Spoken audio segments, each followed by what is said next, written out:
안녕하세요. 김종엽의 경제부동산입니다. 구독, 좋아요 부탁드립니다. 20억 집값이 10억으로 떨어져도 소득 대비 미국 집값보다 비싸다는 사실을 아십니까? 집값 거품이 상상을 초월할 수준입니다. 이미 우리 앞에 닥친 부동산 대폭락, 대재앙은 과거에는 볼 수 없을 만큼 참혹한 상황이 될 수도 있습니다. 사상 최고의 거품에 걸맞는 낭떠러지가 탐욕의 눈이 먼 많은 사람들을 기다리고 있습니다. 융통성을 최대한 발휘해야 합니다. 유료상담은 010-3999-8808 전화 주십시오. 지금 보시면 평생 한 번도 겪지 못한 부동산 대재앙이 온다. 정말 탐욕의 눈먼 국민들은 이 탐욕이라는 손에 이렇게 움직이는 꼭두각시 4달 만에도 여러분들 가격이 얼마나 하락했는지를 보세요. 제가 이제 한 2년에서 5년 떨어지면 20억짜리가 10억으로 떨어진다니까 안 믿어요. 실제로 그 사례가 많고 70%까지도 떨어졌습니다. 물론 안 올라간 것들은 그렇게 안 떨어지고 많이 올라간 것들이 떨어지는 거예요. 근데 이게 지금 2020년 작년이면 집값 막 올랐을 때잖아요. 2020년 1월 달부터 4월 달까지 4개월 만에 집값이 얼마나 떨어졌는지 4개월이라고 했어요. 그거를 강남 신축, 준신축 다 한번 비교를 해보자고요. 물론 지금은 많이 올랐습니다. 자, 그러면 4년에서 5년 떨어지면 얼마나 떨어질까요? 자, 강남 재건축 반포중 1단지 자 84, 34평 40억이 30억이 돼서 10억이 빠졌네요. 단 4개월 만에 빠진 거예요. 자, 비싸니까 이렇게 빠졌다고 그렇게 생각하시면 안 돼요. 이거 2년 그러면 2, 3년 빠져버리면 얘 10억으로 떨어집니까? 그러면 기본 20억은 그냥 가볍게 떨어지겠죠. 그래서 이거 알려드리는 거예요. 개포중 1단지 자 이건 대략 뭐 10평대인데 26억이 19억 무려 7억이나 빠졌어요. 단 4개월 만에. 음마 34평 24억이 19억 5억이나 빠졌어요. 단 4개월 만에. 이게 4년이라고 생각해 보세요. 10배. 반토막은 기본으로 가겠죠 다. 그 다음에 준신축 얘는 뭐 준신축 뭐 빠지겠어요. 트리지움 34평 19억이 16억 3억 빠졌네요. 리센치 34평 21억이 16억 5억이나 빠졌네요. 신축 아파트 볼까요? 새 거는 안 빠진다? 아크로 리버파크 34평 35억이 25억 10억 빠졌네요. 비싸면 무조건 초토화예요. 헬리오시티 34평 19억이 16억 3억 빠졌고 레미안 블레시티지 34평 27억이 23억 4억 빠졌고 고덕 레미안 힐스 15억이 12억 3억 빠졌고 물론 지금 시세에 비하면 많이 싼데 아무튼 작년 1월에서 4월까지 빠진 시세 10억 미만 아파트는 상대적으로 덜 빠진데 얘들도 만만치 않아요. 레미안 명일역의 솔베누 25평 12억이 10억 2억 빠졌고 가락동 쌍용 1차 34평 13억이 11억 2억 목동 시시가지 7단지 20평대 13억이 12억 1억 이처럼 보면은 20억대 이상은 단 4개월 빠져도 5억에서 10억이 빠지면 알 수 있어요. 그리고 15억에서 한 20억 이 사이에 하는 아파트들은 한 2, 3억 기본으로 빠집니다. 그러면 그거보다 10배 기간이 긴 약 4년이 빠진다고 생각해 보세요. 자, 소득 대비 집값 높은 국가. 이게 2017년도였어요. 이게 지도가 세계 지도. 이거는 2021년도입니다. 이때 보니까 뭐 베네수엘라 뭐 망했네 어쩌네 하더니 자 몇몇 나라 빼놓고는 그냥 거의 집값 부풀림이 좀 적은데 21년으로 딱 넘어왔더니 이제 초예요. 그것도 21년 초. 우리나라가 지금 19위에서 12위, 세계 12위 집값 엄청나네요. 또 지금은 더 뛰었습니다.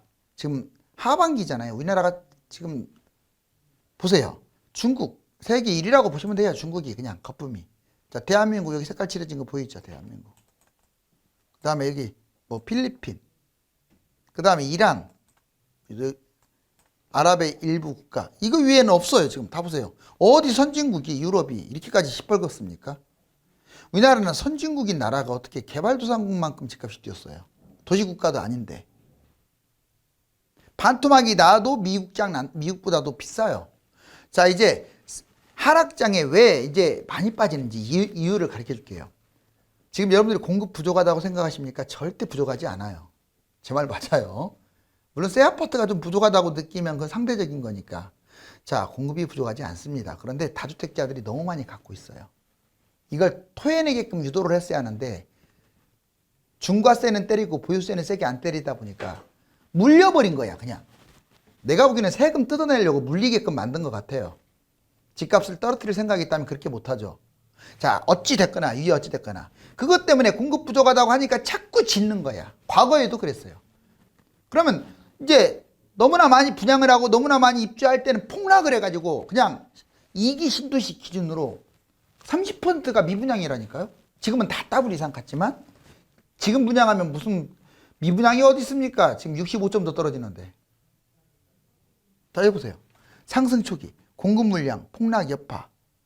이제 상승 초기에는 이때는 너무 막 집값이 떨어지니까 분양을 안 하는 거야. 그러다 보니까 공급 물량이 많이 이제 부족한데도 불구하고 폭락의 여파가 있어서 절대 부족한데도 그렇게 막 폭등하지는 않아요. 자, 상승 중기로 가봅시다. 공급 물량 계속 이제 지어대죠. 자, 확대 여론 계속 더 지어라 그러는 거야. 증폭. 상승 후기 지금이라고 보시면 돼요. 거의 꼭지점에서 공급 물량이 너무 부족하다.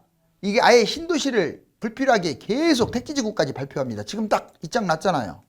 1기, 2기 신도시 발표하고 분양하고 입주할 때 집값 대폭락했었어요. 왜냐?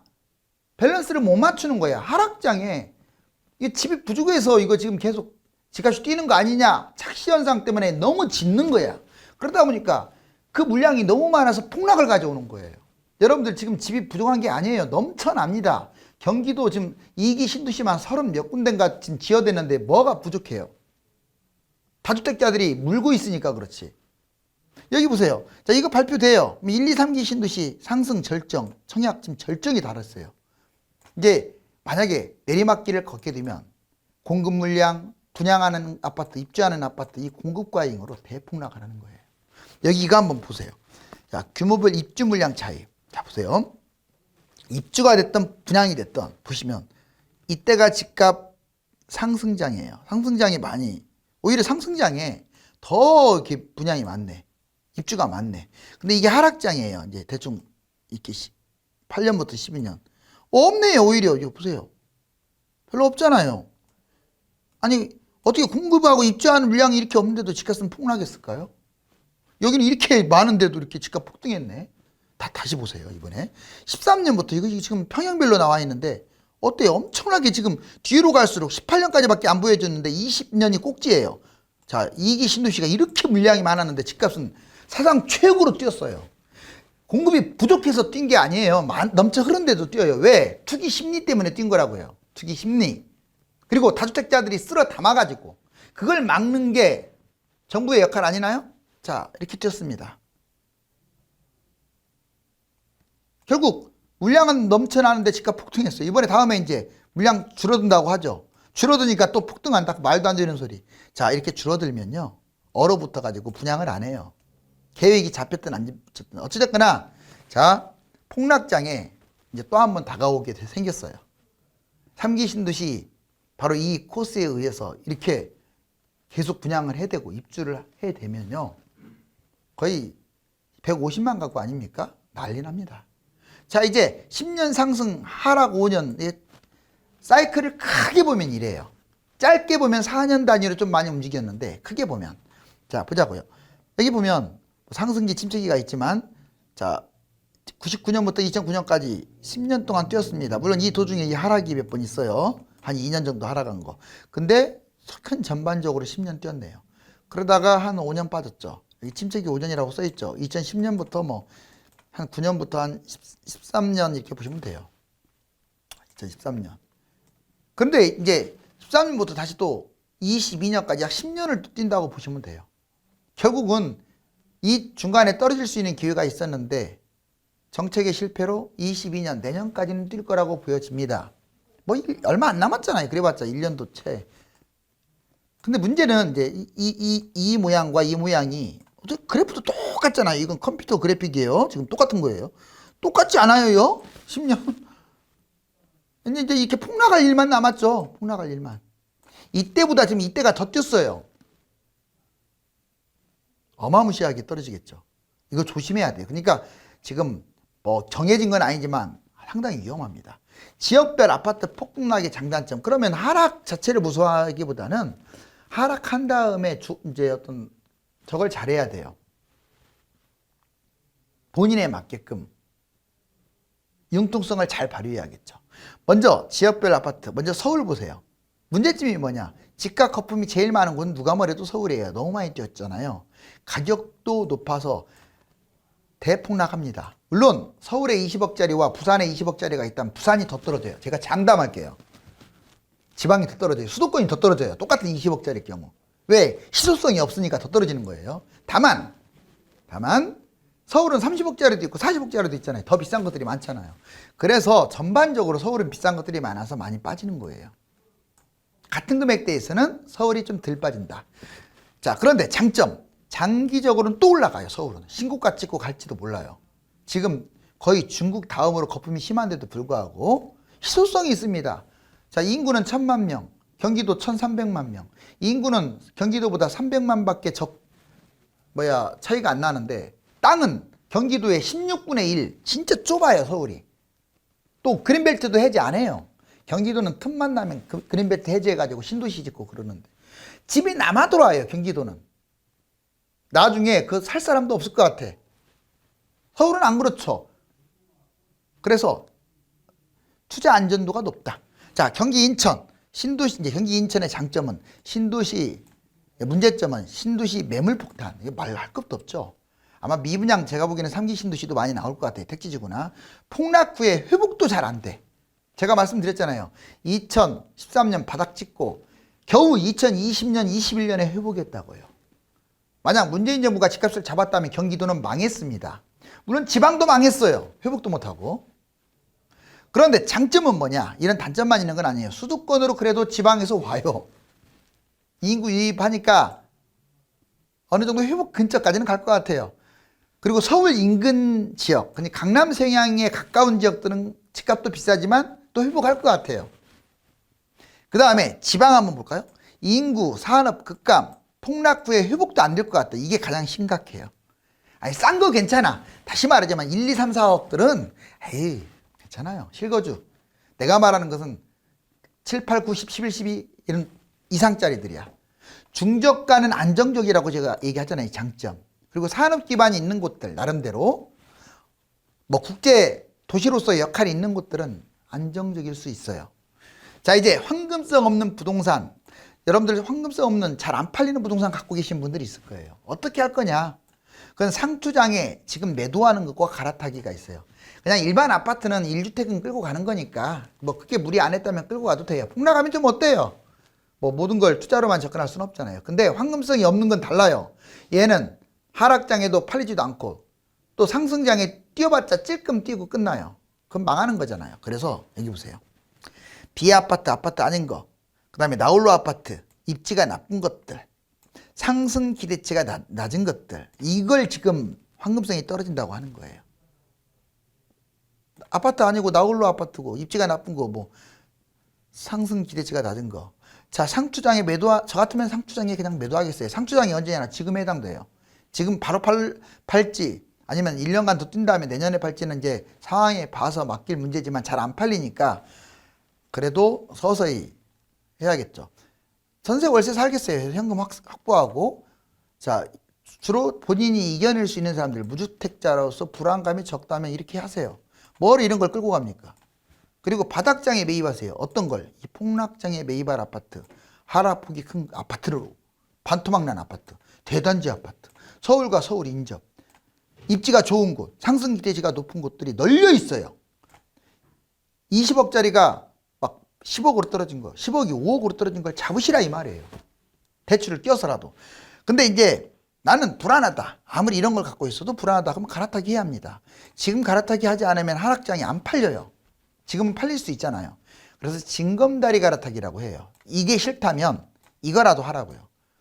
무주택자로서 불안감이 많으면 차라리 평수를 확 줄여가지고 10평대 아파트 그냥 경기도 걸 잡고 거래는 잘 되는 거 있죠. 자, 가격은 큰 차이 안 나면서 그걸로 갈아탄 다음에 그게 목적은 아니야. 얘를 갈아탄 이유는 하락장에 갈아타려고 하는 거야. 왜? 오피스텔이나 빌라는 안 팔리니까. 여기 보세요. 폭락장에 이거 다시 또 한번 갈아타는 거예요. 자, 이거 잘 팔리니까 갈아타고 이렇게. 그러니까 아예 팔아가지고 현금 들고 이게 사든가 아니면 황금성 있는 걸로 갈아타서 조금 손해 보더라도 자, 더 많이 떨어진 걸로 갈아타든가. 2022년 집값 상승과 하락은 정책에 달렸습니다. 제가 여러 번 얘기했죠. 작년부터 계속했어요. 정부 정책이 가장 중요하다. 자, 그런데 좀 안타깝지만 집값 잡는 데 실패했고, 자, 보니까 여기 결국은 2021년 현재 여기까지 뛰었고, 이 시점 내가 보기에는 22년까지 올라갈 가능성이 좀 더 높아요. 핵심이 뭐냐면 투기 정책입니다. 투기 정책이라는 말은 뭐 굳이 다 그런 사람들이 투기라고 생각하지 마세요. 다주택자하고 갭투자가 다 투기는 아니에요. 근데 주로 투기 세력이 거기에 많이 몰려 있어요. 그래서 다주택자, 그 갭투자는 아예 못하게 해야 하고요. 이익을 환수한다든가. 그 다음에 다주택자는 양도세 중과는 좀 줄여주고 보유세를 세게 때려서 매물을 나오게끔 해야 하는데 이 두 가지를 안 하고 있어요. 아니, 오히려 반대로 하고 있어요. 그러니 집값이 뛰죠. 투기를 안 잡으니까. 지금 왜 집값 뛰어요? 다 갭투자로 잡잖아요. 제 말 틀렸나요? 왜 매물이 없어요? 다주택자들이 안 내놓잖아요. 그럼 결국 이 투기 세력의 문제 때문에 집값이 뛰는 거예요. 너무 쉽지 않나요? 여기 보세요. 투기를 잡지 못하면 2022년 6월이 아니라 12월까지 뛸 수도 있어요. 자, 정부 정책이 제일 중요하고 변수들은 코로나도 있고 금리도 있고 선거 결과도 있고 공급 매물도 있지만 1번이 정부 정책입니다. 이것이 최고인 거예요. 정책이 없는데 뭔 놈은 집값이 떨어지겠어요. 자, 이제 그렇지만 뭐 정책이 없으면 어때요? 결국은 하락장이 돌아올 수밖에 없어요. 지금 공급 물량 하나만 갖고도. 자, 1위부터 7위를 한번 먹여봤어요. 하락장에 누가 제일 피를 볼까? 상승장에 이익을 본 사람이 하락장에 더 피해를 본다. 왜? 폭등과 폭락은 비례하니까. 보세요. 자, 1위가 누구냐? 다주택자가 제일 피해를 봅니다. 물론 아파트를 많이 갖고 있는 사람이 피해가 커요. 폭락하니까요. 뭐 많이 안 뛴 비아파트가 얼마나 뛰겠어요. 두 번째, 임대주택 사업자로 돈 많이 번 사람들이 폭락을 하게 돼요. 집 여러 채잖아요. 그쵸? 3위는 영끌이 아닙니다. 갭 투자자가 피해봐요. 이거 잘못하면 경매당합니다. 겨우 자기 돈 2억, 3억 가지고 10억짜리 잡은 사람들도 있어요. 그런 사람들은 난리 난다고 봐야 돼요.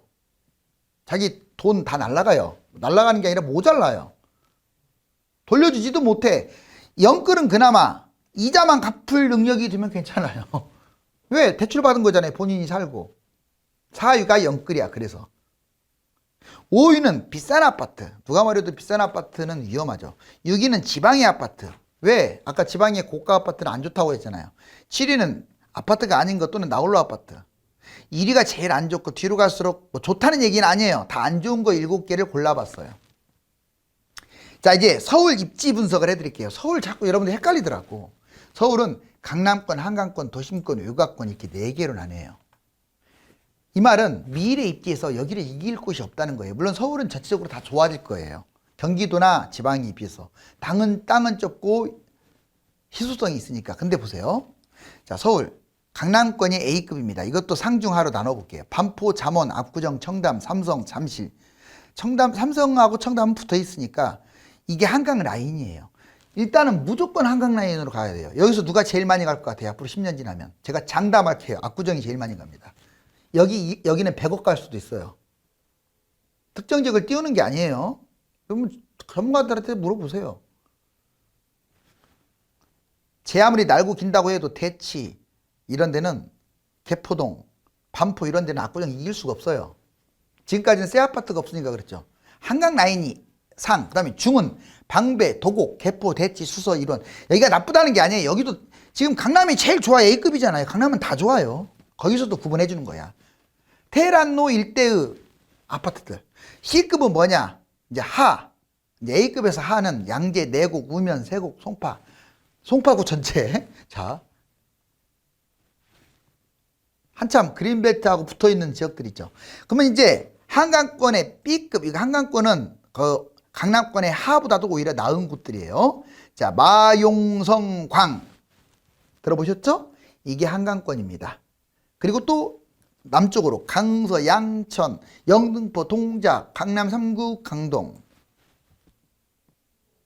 자, 여러분들이 A급, B급 못 가면 C급이라도 가야 돼. C급은 도심권인데 중구, 종로, 서대문 이쪽을 말해요. 동대문 뭐 이런데. 자, 그 다음에 용산, 성동까지 포함시키죠. 이제 중북 뛰는 것도 있죠. 자, 그 다음에 변방권 마지막에 D급은 지금 엄청 비싸요. 여기도 금천, 관악, 구로, 노원, 도봉, 강북, 성북, 은평, 중랑입니다. 이게 아니래도 이제 철저하게 A, B, C, D 순으로 가는 게 좋아요. 이게 아니래도 이런 것들은 더 뜁니다. 재건축, 뉴타운, 재개발, 리모델링, 정비구역, GTX, SRT, 분양. 왜? 얘들은 새 것이고 더 발전성이 있으니까. 이제 경기도 한번 볼까요? 경기도 권역 이렇게 지도 보이는데 이게 서울이야. 자, 제 말 들어보세요. 보세요. 16배도 더 뛰죠. 거의 20배 가까이 뛰는 것 같지 않아요? 경기도가 정말 크죠. 이 인구는 300만밖에 많지 않는데 그래서 경기도가 안 좋다는 거예요. 서울보다. 자, 이제 경기도도 그렇지만 다 안 좋은 게 아니에요.